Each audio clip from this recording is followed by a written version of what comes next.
A shiver runs through me as I anticipate the battle ahead, and my bloodlust burns like orgasmic fire. Bro, you're so focused on nutting. I know, dude. Like, oh, Jesus Christ.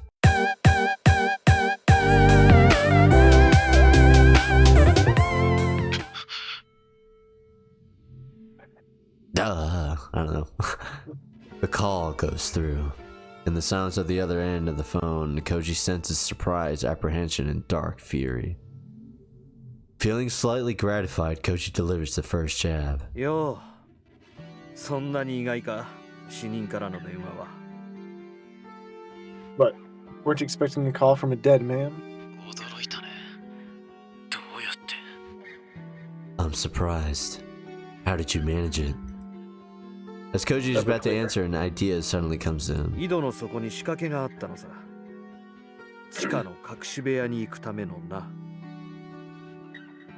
There's a secret passage in the well. Koji says, a plan forming rapidly in his mind. It led to a hidden underground lab. He pauses to let that sink in, then with satisfaction filling his voice, he says, 会えたぜ。大貝正彦と。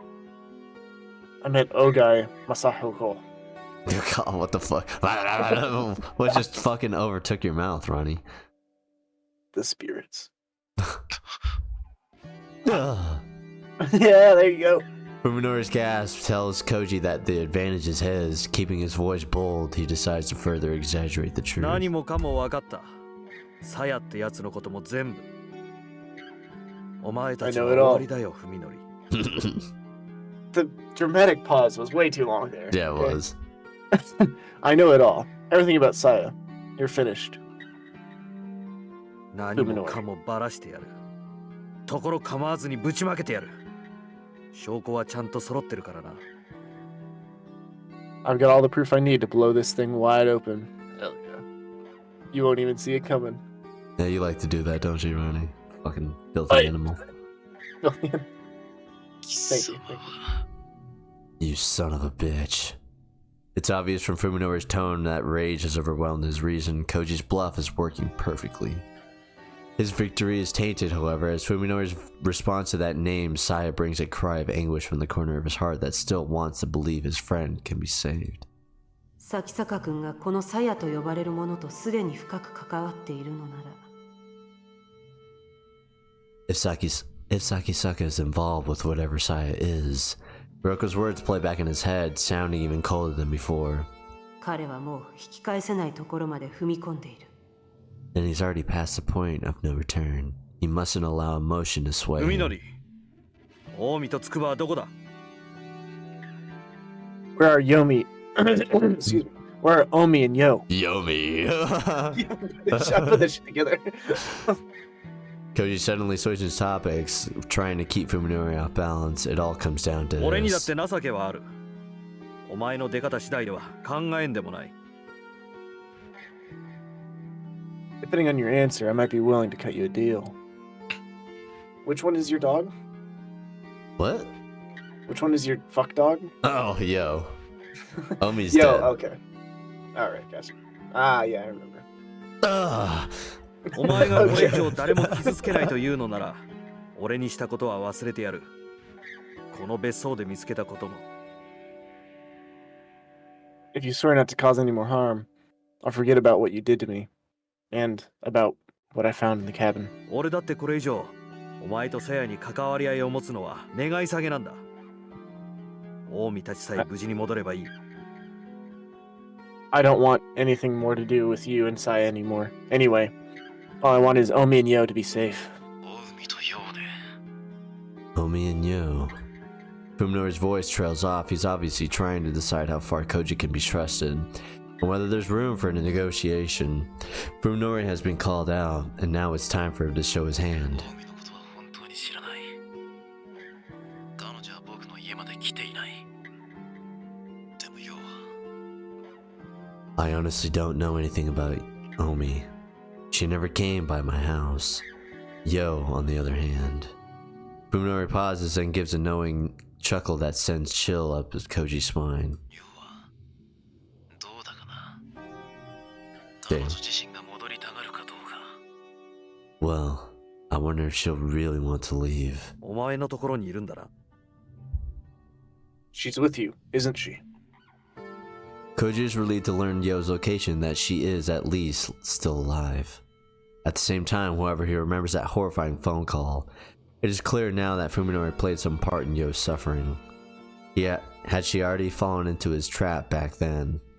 What has happened to her? How is she being 彼 treated? 女はね、念願かなってようやく僕の持ち物になったんだよ。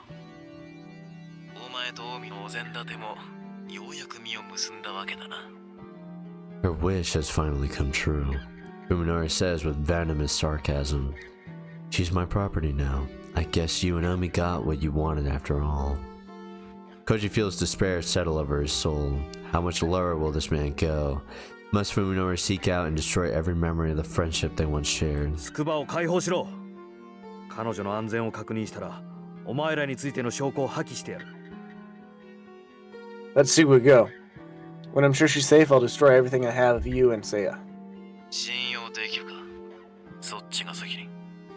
How can I trust you? First, I want you to. お前に選択の余地を与えるつもりはないよ、フミノリ。 I'm not giving you a choice here, Fuminori.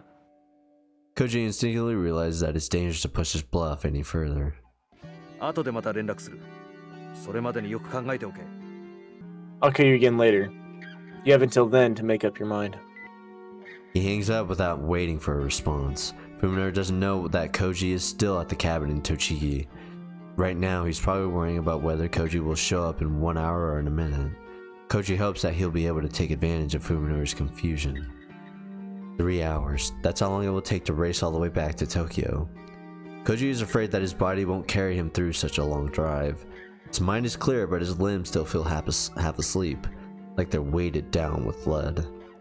Although he knows that he has to stay resolute, Koji still longs for the peace he had just a few days ago, when life or death struggles were the furthest thing from his mind. Back then, he could never have imagined himself fighting to rescue a friend from the clutches of a madman. With each passing moment, he feels himself becoming less like the person he was. When all of this is over, will he be able to return to his old life? Or will this change continue until it has consumed him utterly? Time is against him. Every second that passes is wasted. Even so, he decides to allow himself just 5 minutes of weakness. For exactly 5 minutes, he leans against the steering wheel and cries. And when his tears have run dry and his heart is calm, Koji starts up his car and drives away.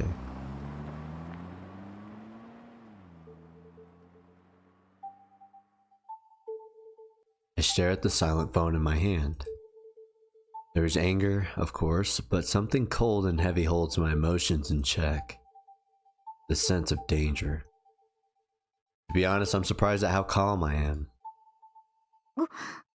主人様 Oh god, that's... Fuck. Master.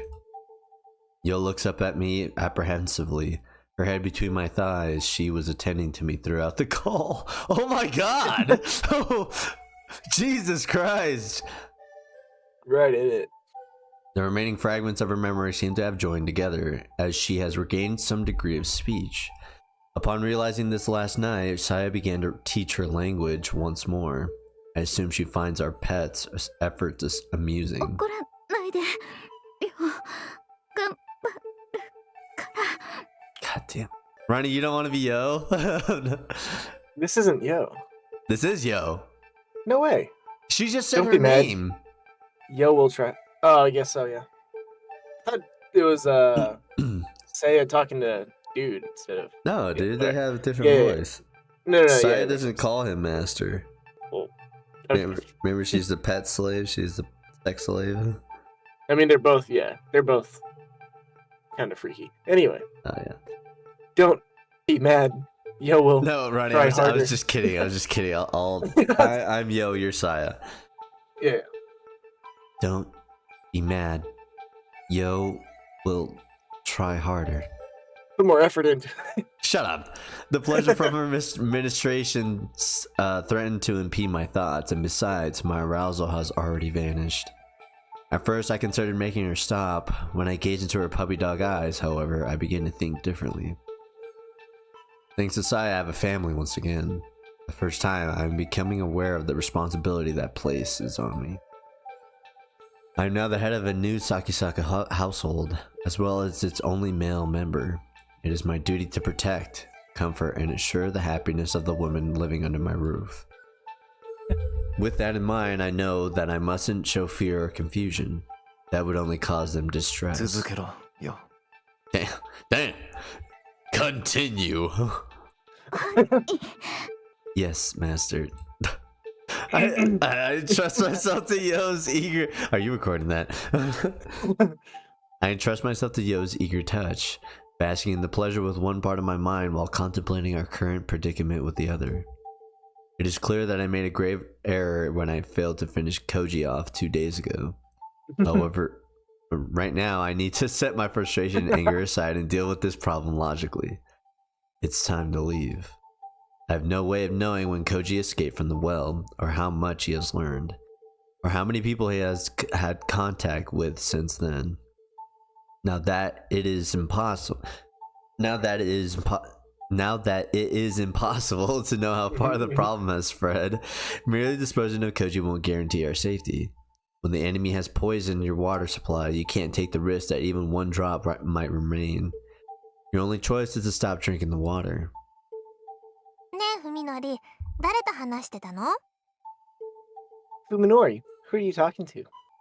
Saya returns from the kitchen where she'd gone in search of a midnight snack. She's munching on her favorite, spare ribs. Purging myself of unease and impatience, I respond with a casual shrug. ちょっと厄介なことになりそうだ。工事のやつが生きててさ。It looks like we have a little problem. That bastard Koji is still alive. あらま。Oh dear. By breaking the news suddenly and without any trace of anxiety, I am able to avoid frightening Saya. Instead, she is merely surprised. I knew that remaining calm would work.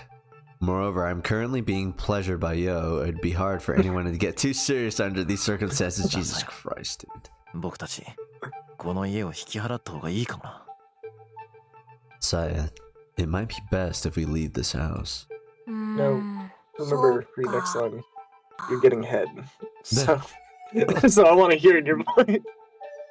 Oh, God.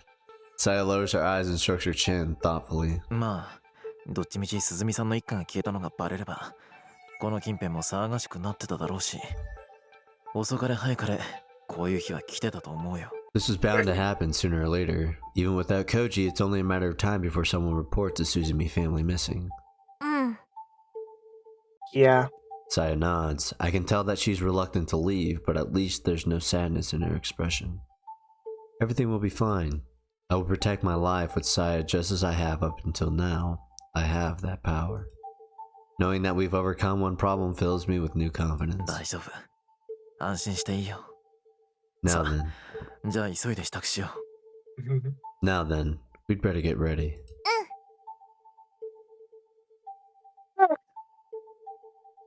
The fuck was that? I just copied the voice after. We can travel light and take the Suzumi family car. I'd better withdraw everything that's left in my bank account and carry it as cash. I'll also need a weapon, something more reliable than a butcher's knife. Koji will most likely follow. He thinks that Yo can still be saved. However, I'm not abandoning this house just to run away. As long as Koji knows our location, we're stuck on the defensive. Leaving gives me the chance to regain the initiative and deal with him at the place of my choosing. The next time we meet, I'll kill him with my own 2 hands. I'll make sure to wring every last drop of life out of his body. A shiver runs through me as I anticipate the battle ahead, and my bloodlust burns like orgasmic fire. Bro, you're so focused on nutting. I know, dude. Like, oh, Jesus Christ. Orgasmic fire. That's a wild fucking statement. It's a great poem. It really is. When Ryoka looks out, the morning sun is already streaming in through the window. Tired from hours of poring over files, she removes her glasses and massages her aching eyes. Her dreams are always filled with horror, yet the night she just spent was more nightmarish than them all. And it's not over yet. She has only just set foot on the threshold. God, dude.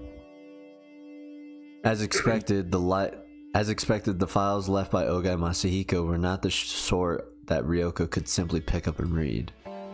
Fortunately, Ogai had been too old-fashioned to put his trust in electronic media. If he'd encrypted his files on a computer, she'd have had to find a hacker to decipher them. In fact, he had not employed any kind of code in his writing. That would have been too time-consuming by hand. The method of whatever the fuck Oh fuck. he did use was quite simple. Of the files Ryoko pulled from his underground lab, the majority turned out to be notes, and these from Ogai's days as a student. The important papers were the diaries and research notes that had been scattered throughout the piles of worthless scrap. At first, she was unable to understand the documents that she had found. Each sheet was covered with text on one side and blank on the other. Each line was completely unrelated to the next, making it impossible to glean any meaning from the whole. The trick revealed itself, however, while she was sorting the pages that made no sense. She found that each line continued on the same line of a different page.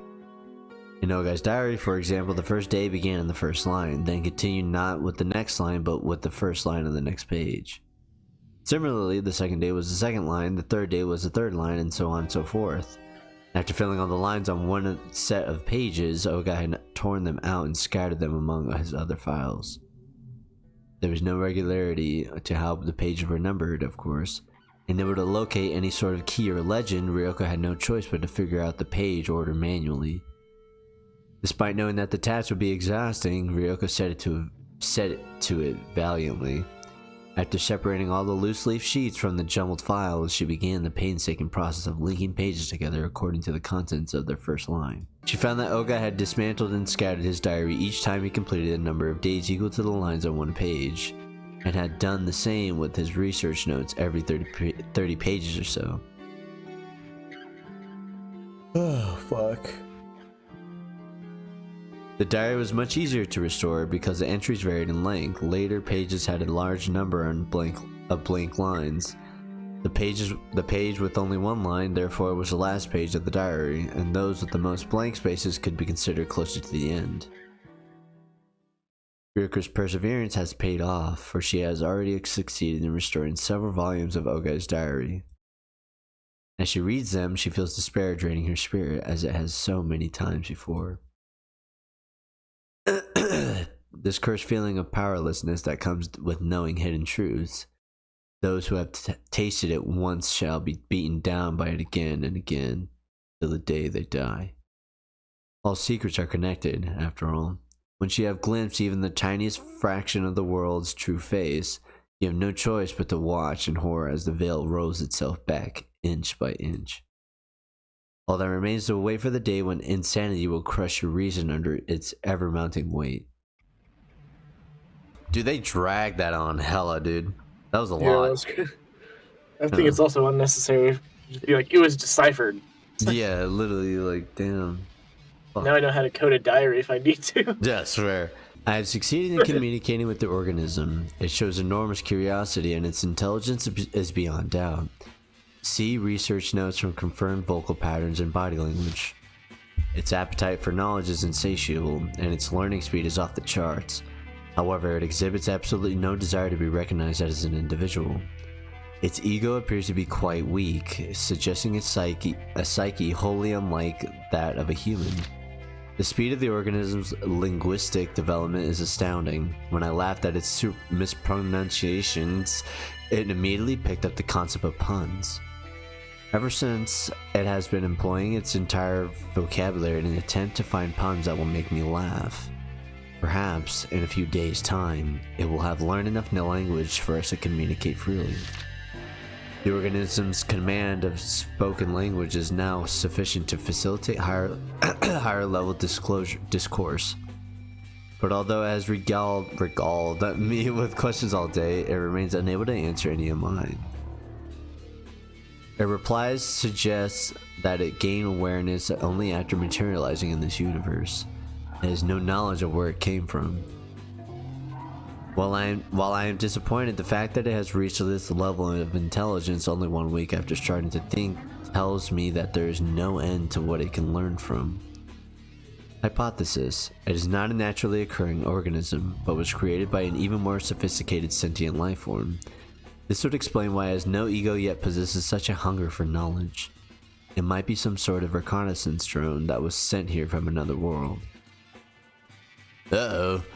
Aliens. We're getting aliens. Alien. Didn't you theorize that earlier? I think so. You heard it here I wasn't first. A surprised. game theory. I'm just kidding. Ryoko smiles humorlessly for the umpteenth time There since she you go. started reading. What the fuck word? I have never never heard that? seen that shit. Umpteenth? I've never seen it spelled. I've never heard or seen it. I'll use it around you more. Please don't. Make you more comfortable around it. I'll spit on you. Umpteenth. How wonderful it would be if she could laugh the diary off as the delusions of a madman or the work of a science fiction author. Alas, she knows far too much. When she thinks back to the many horrors that Ogai brought into her life, the words before her take on chilling credibility. I have confirmed that the organism's brain power far surpasses any human's. This morning I taught it about prime numbers. After I explained the Locus-Lamer test for Mersenne primes, it immediately began to list examples that it had calculated in its head. I was only able to confirm my memory up to number 10, M89, but it continued to list further examples without any trouble. I left it to its calculations, and when I returned a few hours later, I discovered that I had written down more than 70 of them. Computers all over the world are currently working to calculate Mersenne primes, so the last one I remember was holy shit. The last one I remember brain just turned off. But the last one I remember being found was the 39th back in 2001. When I entered several of the results into my laptop and ran the Lucas-Lamer test on them, I found that everyone was correct. The same is no doubt true of the rest. After all, the organism has never shown the pathological need for respect that would lead it to lie about its accomplishments. I see no reason to doubt its veracity. If I could reveal to the world an expedient method for discovering Mersenne primes, the prize money would make me a billionaire. Of course, my current research is worth far more than any sum of money. I must keep it secret. The organism's computational speed exceeds that of even the most powerful supercomputers. I can only conclude that its cognitive... Oh my god. I can only conclude that its cognitive faculties are beyond anything humanity can imagine. Holy fuck, dude. Like, there's so many big words and it's just fucking my brain. I like how God. you use the word and you flip it like you give a different example of the exact same word that means the same thing. I know, dude. I don't know why my brain does that. I'm just like retarded, dude. Just put me Just out. like- Just take me out. Dude, just put one in my head real quick. Bow. Pow pow. I wonder what Fuminori did. You think Fuminori finished off getting head, or you think he just head out of the house? Oh, I don't know, Ronnie. I want to wrap that shit up, you know? At the organism's request, we have begun a new field to study. Despite its immeasurable aptitude for mathematics, it now desires to concentrate on sociology and the natural sciences. Perhaps our math problems are simply too elementary for it. It has shown especially keen interest in the means by which organisms reproduce and multiply. As it possesses nothing that could be called emotion, I hesitate to use this description, but when it learned about DNA, it seemed somehow excited. In fact, the organism itself seemed surprised by its reactions. When it asked about the nature of the impulse, the organism decided to label it instinct. If this description is indeed accurate, then this is an extremely significant development. It would mean that there is a deeper level to its psyche than just to acknowledge it has acquired since coming to this world. If I can use this discovery to trace its roots, I might be able to learn what it truly is. Note: candidates for the plane and the world of organisms' origin are discussed in my writings on the Silver Key, filed separately. I spent the whole day carrying books into its room. Apparently, the organism is no longer satisfied by the knowledge I am able to impart. It should come as no surprise considering its linguistic prowess, but the speed at which it consumes its text is astounding. The diary continues for some time, chronicling the intimate relationships between Ogai and the organism. In the back of her mind, Ryoko imagines the old doctor climbing down the well in the middle of the night to hold congress with some inhuman creature in that bizarre laboratory. The image is disturbingly similar to the nightmares that have shattered the silence of many nights with their screams. What? No. What follows, however, makes even her worst nightmares pale in comparison. The organism has made a very strange request. This is the first time it has asked for anything other than food and reading materials. I can hardly believe it, but it wants to consume the sperm of living creatures. This is separate from its desire for food. Once again, it is describing this impulse as instinctive. If you say so. Pulls down pants. Alright, open your mouth. Now that it has declared itself a life form that requires the seed of males, it has begun to identify itself as female. After today, I suppose I shall have to start calling the organism a she. Oh. Ow, wow. As the personality that she has begun to exhibit really just an imitation created for her amusement. God damn it, I keep pressing the score wheel, that's what that is. Yeah. Ever since she started to immerse herself in our literature, she has been acting astonishingly human. She identifies herself as female and already possesses an enormous store of cultural knowledge. Is she trying to create a human identity for herself based on these? I have seen her laugh, grow angry, and today she cried. Ronnie! I'm sorry. I think my wife watches these, Ronnie. Yeah, last episode was a little crazy too. Yeah, I know. She's hot. Oh, she's hot. Oh, nah, fuck. Yeah, dude. I'm not putting this in the video, but low key, dude. We were talking about it earlier, and she was like, "I low key want to watch some of your videos," because I was telling her we were gonna record later. And I was like, "Please don't. It's cringe, haha." It's cringe. That gives her more reason to watch it. I know, dude. So she probably watched a bit of it already.